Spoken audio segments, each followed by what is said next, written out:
Best varicose veins చికిత్సనే పొందండి. నొప్పి లేని చికిత్స కోసం సంప్రదించండి ఎబిస్ హాస్పిటల్.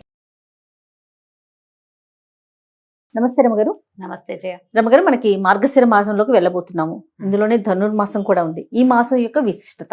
కార్తీకం వెళ్ళంగానే మార్గశిర శుద్ధ పాడ్యమితోటి మార్గశీర్షం మొదలవుతుంది.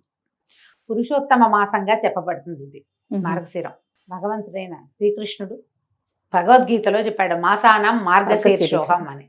నేను మార్గశీర్షాన్ని మాసాలలో అత్యద్భుతమైన మాసం, పురుషోత్తమ మాసం అని చెప్తారు.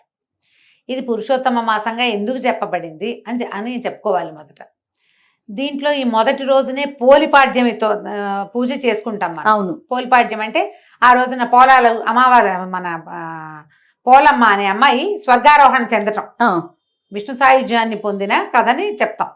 తర్వాత ఒక వారం రోజులు, 6 రోజులు, 10 రోజులు కూడా గడిచాక 15-16 తారీఖుల్లో మనకి ధను సంక్రమణం చెందుతుంది. సాధారణంగా మనకి లెక్కలు, మన నెలలు ఎలా మారుతాయి?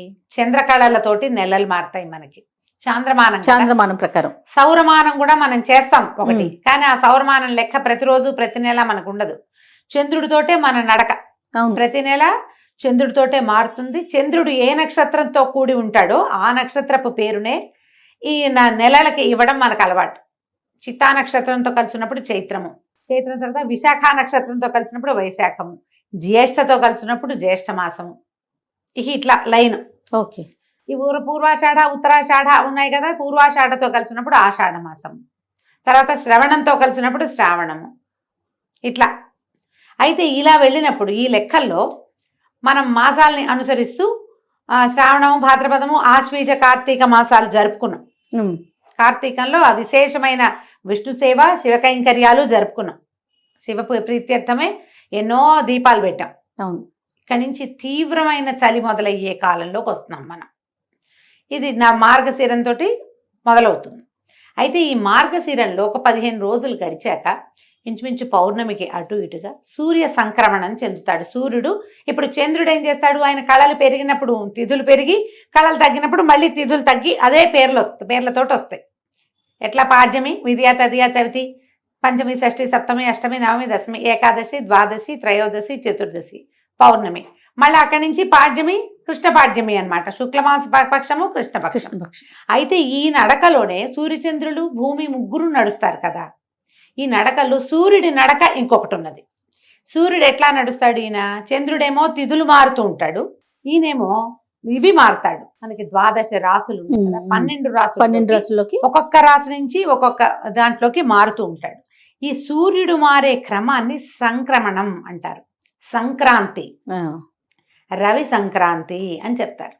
ఇది నెల మధ్యలో వస్తుంది. పౌర్ణమికి అటు ఇటుగా డేట్ల ప్రకారం అయితే ఖచ్చితంగా 15-16 తారీఖుల్లో ఉంటుంది.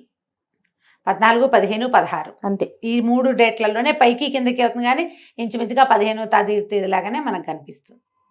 ఈ సంక్రమణం చెందేటప్పుడు కూడా మనకి ఈ సంక్రమణాలను బట్టే మనకి ధాన్యాలు విత్తనాలు పెట్టుకోవటము, ఆకుమడులు పేర్చుకోవటము, తర్వాత వాటిని కొట్టటము, ఇవన్నీ కూడా రవి సంక్రాంతులతోటి ఆ నియామకంలో నడుస్తూ ఉంటాయి. ఓకే. ఈ సంక్రమణం, ప్రతి సంక్రమణము చాలా విశేషమైంది. తులా సంక్రమణంలో ఉన్నప్పుడు కార్తీకం నడుస్తుంది, ఇది నడుస్తూ ఉంటుంది.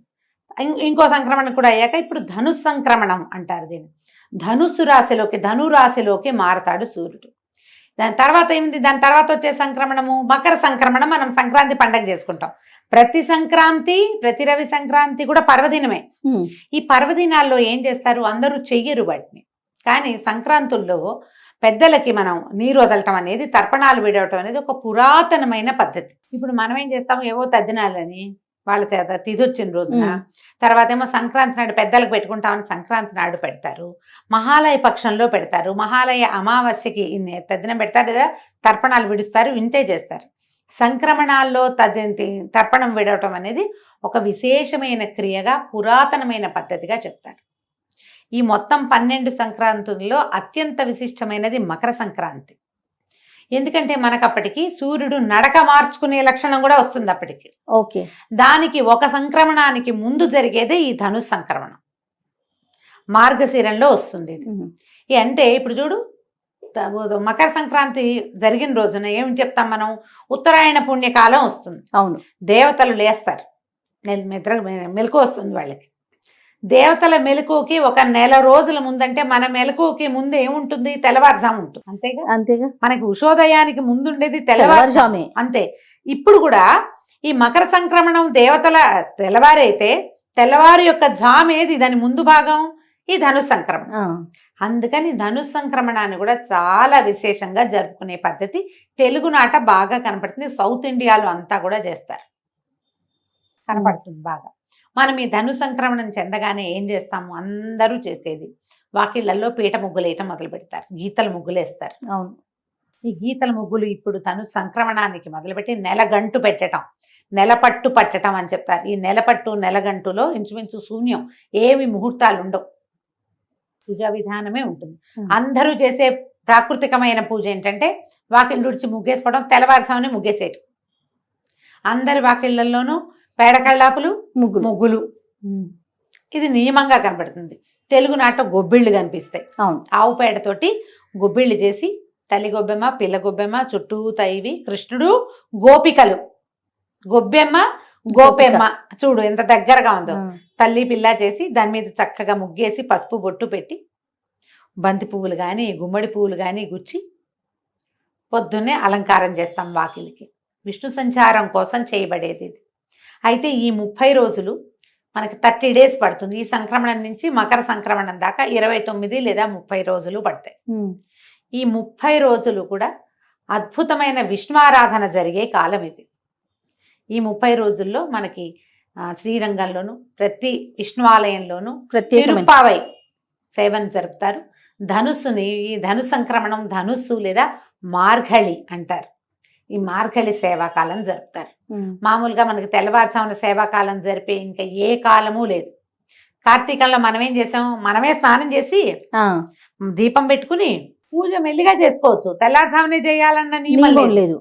కానీ ఇప్పుడు మాత్రం విష్ణు పూజ తెల్లవారుజామునే చేస్తారు.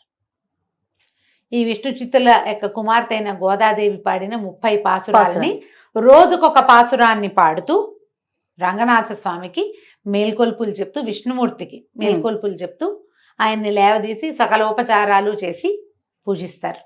ఇది సార్వజనీనంగా అందరూ చేసుకునేది కాదు. సార్వజనీనమైనది ఏంటంటే వాకిలి శుభ్రంగా ఉంచి ముగ్గులేయటమే. ఎందుకంటే మకర సంక్రమణానికి మరుసటి రోజున వచ్చే కనుమ నాడు బలిచక్రవర్తి భూమి మీదకి వస్తాడు. ఆయన స్వాగత సత్కారాల కోసం మొదటి మెట్టుగా నెల రోజుల ముందే మనం ఈ ముగ్గులు మొదలు పెడతాం. బలి రావడానికి బలిని భూమికి పట్టించినటువంటి మహానుభావుడైన సర్వవ్యాపకుడైన విష్ణువుని పూజిస్తాము ఈ నెల రోజులు. అవకాశం ఉన్న వాళ్ళు పూజించుకోవచ్చు. ఈజీ మెథడ్ ఏంటంటే దేవాలయానికి వెళ్ళడం, చక్కగా దద్దోజనమో చక్కెర పొంగలో ప్రసాదంగా తెచ్చుకోవటం. ఈ నెల రోజుల సేవాకాలము అన్ని విష్ణువాలయాల్లోనూ విశేషంగా జరుగుతుంది. శ్రీ వైష్ణవుల ఇళ్లలో కూడా చేసుకుంటారు. వైష్ణవ మఠాలు, పీఠాలు అన్ని చోట్ల కూడా విష్ణు ఆరాధన క్రమం సాగుతుంది. పాసురాలు చెప్పుకుంటారు. ఈ గోదాదేవి కథ విశేషంగా మనం వింటాం. ఈ నెల రోజుల్లో తిరుమలలో కూడా స్వామివారికి సుప్రభాత సేవలో సుప్రభాతం బదులు తిరుప్పావైనే వినిపిస్తారు. తిరుప్పావైతోటే స్వామిని నిద్రలేపుతారు. అది విశేషంగా కనపడుతుంది. మనం ఇవన్నీ ఏం చేయలేం. తిరుప్పావై ద్రవిడ భాషలో ఉంటుంది, మనకి రాదు, అర్థం కాదు. పొద్దున లేచి వాకిట్లో ముగ్గేసుకోగలం కదా, అంతేగా. ఆ వాకిట్లో ముగ్గేయడానికి మీరు స్నానం చేయక్కర్లా, స్నానం చెప్పలా. సాధారణ జీవులకి స్నానం చెప్పలేదు. వాకిలి ఉడిచి చక్కగా ముగ్గేసి కళ్ళాపు జల్లి ముగ్గేసి తర్వాత మీరు స్నానం సంధ్య తెమిల్చుకోవచ్చు, ఏం తప్పులేదు. ముగ్గేయటానికి కూడా స్నానం చేయాలని నాకు తెలియదు జయ. అదేలేండి, నాకు తెలియదు. ముగ్గేయటానికి కూడా, వాకిళ్ళు తుడటానికి కూడా, గొబ్బిళ్ళు పెట్టడానికి మేమైతే గొబ్బిళ్ళు పెట్టడానికి ముందు స్నానం చేసేవాళ్ళం కాదు. ఊళ్ళల్లో ఎవరైనా స్నానం చేసి గొబ్బిళ్ళు పెడతారని నేనైతే వినలేదు, నాకు తెలియదు. మీరు ఎవరైనా అలాంటి విధానం ఉంటే అమ్మా ఖచ్చితంగా పాటించండి. జోహార్లు మీ ఓపిక, మీ పద్ధతులకి. నాకు తెలీదు, మేము అలా చేయలేదు. ఎన్నేళ్ళో పెట్టాను జయ గొబ్బిళ్ళు నేను. మాకు అవకాశం ఉంది, పల్లెటూరు కదా, గొడ్లున్నాయి, ఆవులున్నాయి మాకు. చక్క పాలేళ్ళు ఆవు పెడ తీసి పెట్టేవాళ్ళు, పొద్దున్నే లేచేసేవాళ్ళు. ఎందుకు ఈ కాలం ఇంత ప్రత్యేకం అంటే ఇవి మనకైతే పంటల కాలం. ఈ గొబ్బిళ్ళు పెడితే ఈ గంగిరెద్దుల వాళ్ళు రావటము, హరిదాసులు రావటము, పొద్దున్నే ఆ మంచుని చీల్చుకుంటూ వచ్చేవాళ్ళు. విపరీతమైన పొగ మంచు, తెల్లవారు డిసెంబర్ అనేసరికల్లా ఇంకేముంది, పొగ మంచే కదా. అవును. ఆ మంచులో ఆ చల్లదనానికి ఈ పని చేయటం మంచిది ఆరోగ్యానికి. బహుశా ఉమ్. స్త్రీ ఆరోగ్యానికి మంచిదని ఇవి పెట్టారేమో అనుకుంటా నేనైతే. దాన ప్రక్రియ విశేషంగా చేస్తారు. ఈ ఒడ్లు బియ్యము ఇల్లు చేరుతాయి. ఉమ్. అందరికీ ఒడ్లు, మన వైపంతా వరే కదా. అవునవును. ఇల్లు చేరేసరికి అలా వచ్చిన వాళ్ళందరికీ తలా ఒక దోసెడు గుప్పెడు చొప్పున బియ్యము ఒడ్లో ఇచ్చేవాళ్ళం. గుమ్మడికాయలు కాసేవి గుమ్మళ్ళు ఇచ్చేవాళ్ళు బాగా. ఈ కాలం అంతా కూడా దాన ప్రక్రియకి చాలా మంచిది.